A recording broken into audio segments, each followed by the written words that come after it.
Et salut du dimanche soir, parce que là on est le soir. Là on est le soir. Et j'ai passé une semaine très étrange. Putain, très étrange parce que tu vois, j'avais mis,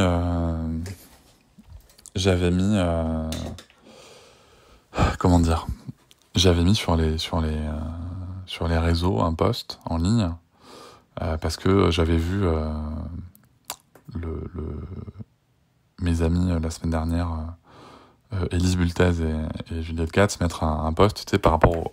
Je sais pas si t'as suivi, il y a le procès des viols de Mazan, le viol de Gisèle Picot, qu'on a infligé à Gisèle Picot. C'est horrible, il y a tellement de trucs horribles et tout.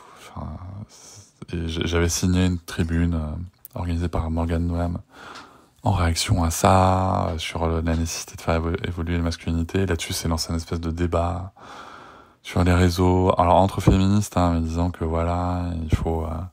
les hommes ont rien à faire dans le féminisme, etc. Et, euh, et, euh, et d'autres qui disaient non. Après, il y avait vraiment des arguments importants qu'il faut entendre, c'est que dans la liste des 200 signataires, il y a des personnes qui ont des agressions ou qui sont connues pour avoir été des agresseurs ou pour l'être, et que c'est pas, bien sûr qu'on peut pas signer une tribune comme ça pour se racheter une conscience alors qu'on est un agresseur et qu'on n'a rien cheminé sur le sujet. C'est pas possible, ça. Donc Morgane s'occupe de réorganiser les signatures, etc. Et puis du coup, il y a eu ce post où elles expliquaient, j'ai pas tous les hommes, oui, parce que la réaction de beaucoup de mecs, et c'est ce qui a entraîné la tribune de Noam, c'était, tu vois, par rapport au viol de Mazan, c'était de dire pas tous les hommes, tu sais, le not all men, mais là vraiment, voilà, ça les choque. Pourquoi ça les choque? Ben parce qu'en fait, l'affaire de viol de Mazan, ça montre bien que si, c'est pas... mais ce sont des choses qui sont pas nouvelles, hein. Si tu me suis depuis longtemps, si- toi-même tu sais que c'est pas nouveau, tu vois. Les femmes, les féministes le disent, c'est prouvé, chiffré depuis des années, des dizaines d'années, que les violeurs, c'est pas les trucs dans une ruelle, c'est pas l'immigré, c'est pas... Non, les violeurs, ce sont des personnes lambda, c'est le summum de l'exercice de la domination masculine. Mais ce sont des personnes lambda, il y a des pères, il y a des boulangers, des notables, des machins, des trucs. Il y a même un père qui n'a pas assisté à la naissance de sa fille pour aller faire un viol. Enfin, bref, c'est immonde, mais c'est la réalité. Et on peut pas dire pas tous les hommes face à ça. Et donc ça, c'est sans attribut de Noam. Et du coup, Juliette et Élise ont fait chacune un contenu en mode pas tous, mais... et elles ont raconté leurs expériences d'agression. Et en fait, je sais pas, tu vois, de les voir, c'est même pas parce que c'est des personnes proches, mais j'étais là, tu vois, ça m'a fait quelque chose et je me suis dit, faut qu'on prenne notre part de responsabilité. On peut pas laisser ça comme ça. Et donc j'ai décidé, tu vois, ce qui m'est venu, c'était de faire un post, pas tous, mais, et de moi reconnaître comment est-ce que j'ai pris part à la culture du viol. Euh, tu vois, justement, par les attitudes, tu sais, c'est un petit peu comme dans la vidéo que j'ai déjà partagée, que j'ai sur Instagram avec Car France, Cher Papa, où c'est une fille qui écrit une lettre à son père avec tous les comportements qui ont amené à son propre viol. Et voilà, c'est important, tu vois, donc j'ai mis des exemples, tu vois, rire aux blagues sexistes, entendre des choses dans les vestiaires et pas réagir, tout ça, et ainsi avoir déjà insisté auprès de Noëlla pour avoir un rapport dans notre relation. Et là, il y a eu... voilà, donc j'étais dans le doute un peu, et surtout, je voulais pas me réapproprier le truc.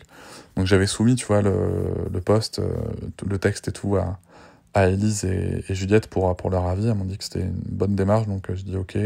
Je l'ai soumis aussi à notre amie pour être sûr, tu vois, de pas me planter. Je dis ok, je poste le truc. Je poste le truc. Bon, beaucoup de réactions de femmes qui remercient, ça ok.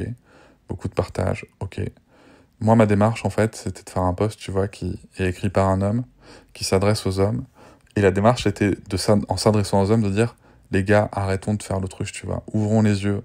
Parce que si de près ou de loin, on en a tous pris part à cette culture du viol. Et c'est important de bien s'en rappeler et de pas se voiler la face par peur de honte, de culpabilité, bref, on s'en fout. Il faut regarder les choses en face et arrêter de se cacher. C'était vraiment le message pour les hommes. Il se trouve que, fatalement aussi, dans la structure du réseau Instagram et de ma communauté, bien entendu qu'il y a beaucoup de femmes qui l'ont vu, et voilà. J'en ai 2 qui m'ont dit tu veux une médaille et tout, c'est pas la démarche, c'est pas grave, passons à autre chose. Le post a été très partagé, et du coup, après, par contre, il s'est passé un truc qui me va pas. Alors, il y a des personnes avant ce truc-là qui ont demandé en commentaire mais attends, mais est-ce que t'as eu finalement ce rapport avec ta compagne ? Ben non, je l'ai pas eu. Ok, et bien sûr qu'ils ont posé la question, qu'ils ont spécifié dans la réponse, parce que sinon, tu aurais commis un viol ce qu'on appelle un viol conjugal. Oui, bien sûr, il y a zéro débat là-dessus. Mais ça n'est pas arrivé. Mais ça reste une attitude qui fait partie de la culture du viol. Et je pense qu'il ne faut pas confondre culture du viol et viol, enfin, c'est vraiment important, enfin je pense. C'est ce qui est expliqué dans les textes, même dans les formations de toutes. Voilà, il faut bien comprendre comment on arrive au viol, mais il faut pas mettre sur le même niveau un élément de la culture du viol et le viol, sinon ça marche pas. Et donc voilà, donc il y avait ça, et puis il y a une femme qui est arrivée, qui a dit « Ouais, non, mais toi t'es un violeur, machin, et t'en es fier et tu l'exposes sur le réseau. » Donc par rapport à cette slide où j'explique, tu vois, que j'ai déjà insisté et tout.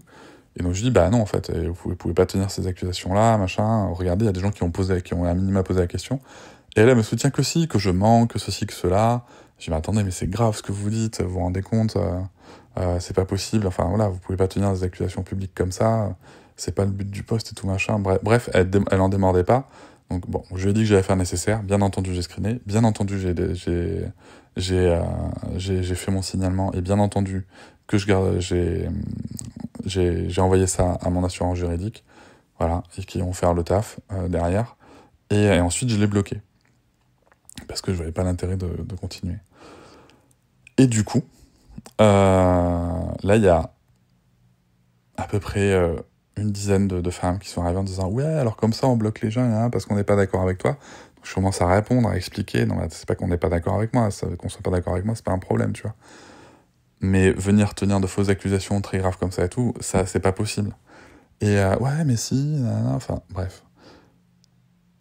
Ça partait de ce postulat-là, tu vois, du fait que on tient une fausse accusation et que ça, c'est pas ne pas être d'accord avec quelqu'un, en fait, c'est tenir une fausse accusation.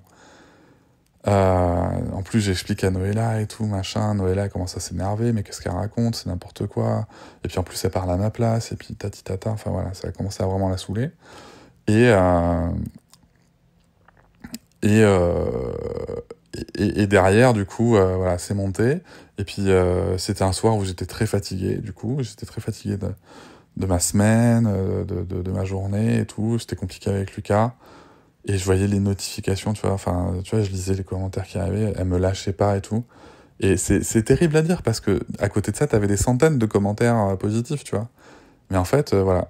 C'était dans un moment où, tu vois, même si je sais ce que c'est, je sais ce que je sais sur le harcèlement et tout, ça m'a saoulé. Et en plus, je commence à répondre, bah écoutez, pensez ce que vous voulez. Et du coup, il y en a qui sont arrivés en disant, oui, gna gna gna, pensez ce que vous voulez, c'est quoi ces réponses et tout. Mais en fait, à un moment, vous vous rendez compte que vous arrivez en meute pour me demander de me justifier d'un truc que j'ai pas fait, tu vois. Et qu'en plus, derrière, quoi que je dise, vous ramenez ça au fait que je suis un homme, etc. Enfin, c'est débile, il n'y a pas d'argument, il n'y a rien. Il y a juste une haine que je comprends, hein, que je comprends. Mais est-ce qu'à un moment, est-ce qu'on peut juste se dire que c'est de la pure haine qu'il y a derrière ça, et ça en fait moi c'est pas possible, voilà. Et donc elle me disait oui t'es un mec qui se revendique féministe ou allié machin, et là je leur explique que non je me revendique pas féministe ou allié, c'est quelque chose que je ne fais plus depuis 3 ans. Et alors elles ont pas aimé hein. Elles ont pas aimé, comment ça t'es pas féministe, alors je sais pas. Et là il y avait vraiment cette grande contradiction de t'es un connard et tout machin, on veut pas de toi dans la lutte, et d'un autre côté comment ça tu te revendiques pas féministe, c'est pas normal et tout. Mais en même temps, c'est logique, parce que quand c'est la haine qui prend les commandes, il y a plus rien derrière, faut juste cracher de la haine. Et là, j'étais là, je peux plus, quoi. Je peux plus, j'avais pas l'énergie, donc j'ai préféré archiver le post.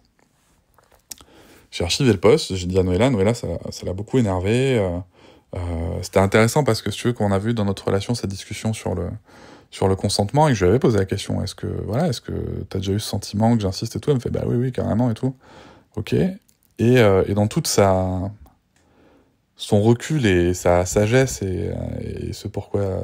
Enfin, je t'ai déjà dit que pourquoi j'admire Noëlla, mais voilà, elle a aussi cette grande capacité de remise en question par moment. Et dans cette discussion, elle me disait, mais en même temps, est-ce qu'on n'a pas déjà eu des rapports alors que toi, t'étais fatigué, mais que tu t'étais dit que si on n'avait pas de rapport, j'allais manquer de confiance en moi, que j'allais faire la gueule, parce que c'est ce qui se passe aussi, tu vois. Est-ce que c'est pas une forme de contrainte, tu vois? Et j'étais là, tiens, ah oui, c'est vrai. Mais ça, tu vois, c'était des trucs qu'on a vu il y a quelques années. Puis du coup, euh, après, en message, voilà, j'ai fait une story, tu vois, pour expliquer que, bah, voilà, c'était pas, j'avais pas l'énergie là pour encaisser ça. Ça reste du post-natal et tout. Et que bah, si j'avais manqué ma cible, enfin, si le milieu militant voulait pas de moi, ben voilà, je partais. C'est pas grave, je vais pas m'imposer et tout. Et c'est vrai que dans la journée du jeudi, du coup,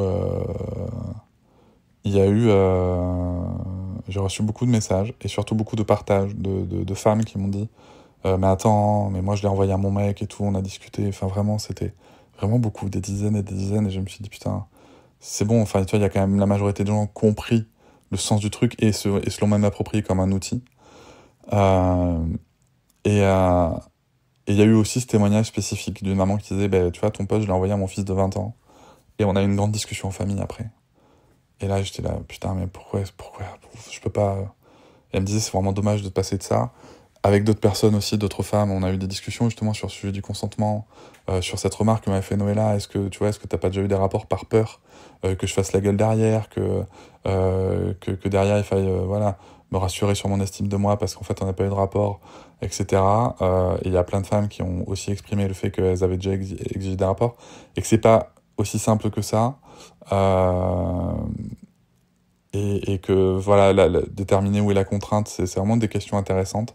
Alors bien entendu, attention, je précise, je suis pas en train de parler de la société là. Dans la société, le rapport de force, il est clair, il est défini, mais que à la maille, voilà, dans les relations, ça pouvait amener des discussions qui sont pas blanches ou noires, mais plutôt dans des zones de gris. C'était hyper intéressant d'avoir ces discussions-là. Et bref, voilà, ça amenait tout ça. C'est vrai que je me suis dit, bon, c'est dommage de passer à côté, donc j'avais remis le post en ligne. Cela dit, qu'est-ce que j'ai fait? J'ai enlevé le nombre de likes, parce que du coup, on m'accusait aussi de récupérer le combat féministe, parce que je suis un homme et tout, machin. C'était pas le sujet, machin. Donc j'ai enlevé le nombre de likes, comme ça l'algorithme, il voit pas. J'ai enlevé aussi les commentaires, comme ça, même s'ils étaient majoritairement tous très positifs, mais comme ça, on peut pas me dire que je prends la visibilité, machin. Alors c'est un peu con d'un côté, parce que du coup, le post est moins visible, donc il circule moins. Mais pour le message, c'est un peu con. Et de notre côté, il reste disponible, voilà, c'est un outil qui reste disponible, les gens se l'approprient ou pas, voilà, les gens font ce qu'ils veulent. Et c'est amené.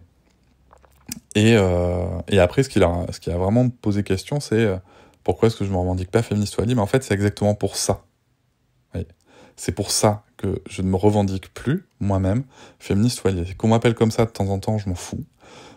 Mais c'est exactement pour ça. Parce qu'à partir du moment où, en tant qu'homme, tu mets un pied là-dedans, en te revendiquant toi-même féministe ou allié, bon, il y a quand même un minimum décent d'être un mec normal pour le faire, ça on entend, mais c'est pas suffisant, et ça je l'entends aussi. Mais en fait, si tu veux, t'as tout le monde qui vient avec son petit cahier des charges après, derrière.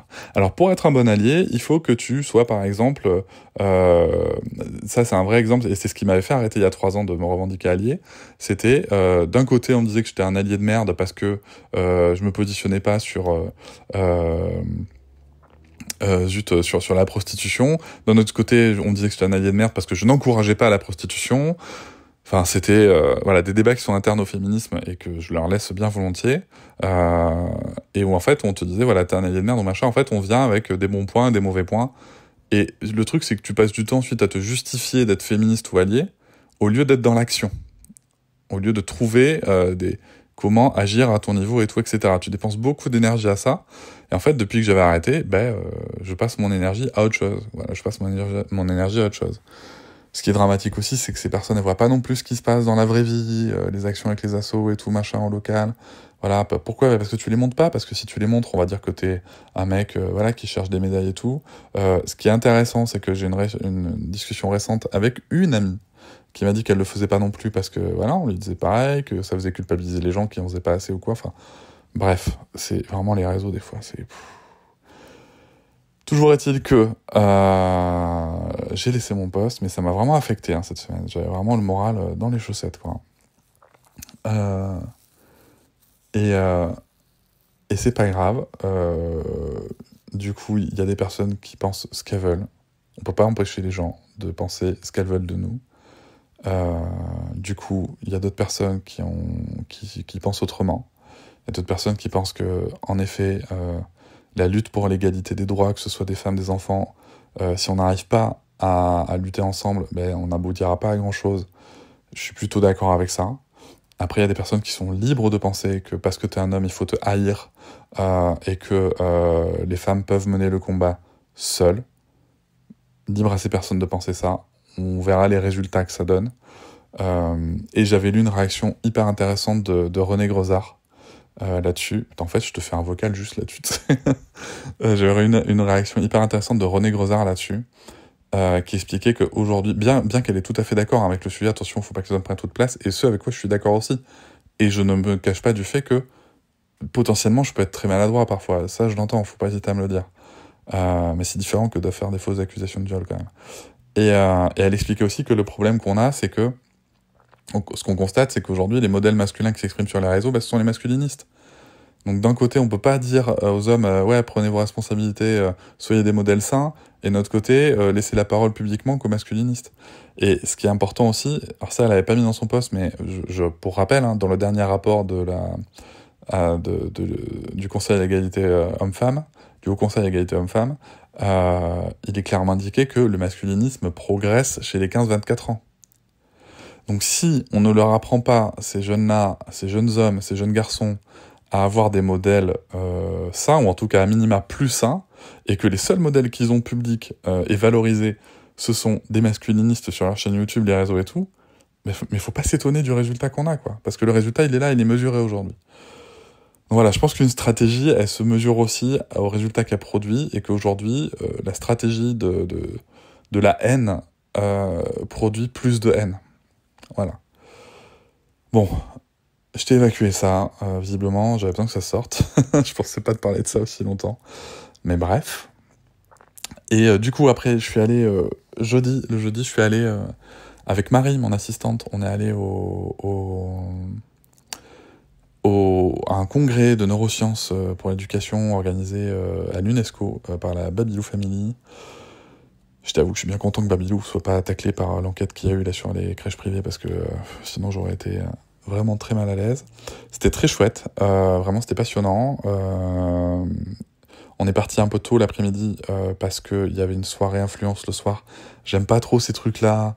J'y suis allé parce que tu vois, j'y passe souvent. Je suis allé pour voir ce que c'était la température. C'est quand même vraiment pas trop mon monde, tu vois, les trucs comme ça de. Enfin ouais, je sais pas, c'est pas mon truc, vraiment. Voilà, j'aime bien y aller, tu vois, quand il y a des gens que je connais, que j'apprécie, mais c'est vrai que les trucs comme ça où t'es invité par une marque et où les seuls gens à qui tu parles, enfin tu vois, il y a deux personnes, le premier truc qu'on dit c'est ah ouais, tu t'appelles comment, t'as combien d'abonnés? C'est pas mon délire, mais pas du tout, tu vois. Commencer par classer les gens quand tu les rencontres par rapport à un nombre d'abonnés ou quoi, enfin, c'est pas mon délire. Après, l'organisateur était sympa, c'est WooSkill, c'est un truc de plateforme pour vendre tu vois, des masterclass, des trucs comme ça. Pourquoi pas? Le mec était assez sympa, mais après j'ai appris qu'il avait mal parlé aussi à d'autres personnes, enfin, qui avaient moins d'abonnés, enfin voilà. Bon, j'aime pas trop cette ambiance dont on juge les gens par rapport à un nombre d'abonnés. Vraiment, c'est pas mon délire. Je sais que c'est très répandu dans ce milieu-là, mais c'est pas mon délire à moi du tout. Humainement, vraiment, ça me repousse de ouf. Mais cela dit, voilà, on a discuté avec 2-3 créatrices de contenu, c'était sympa de les voir. Marie m'a aussi accompagné le soir.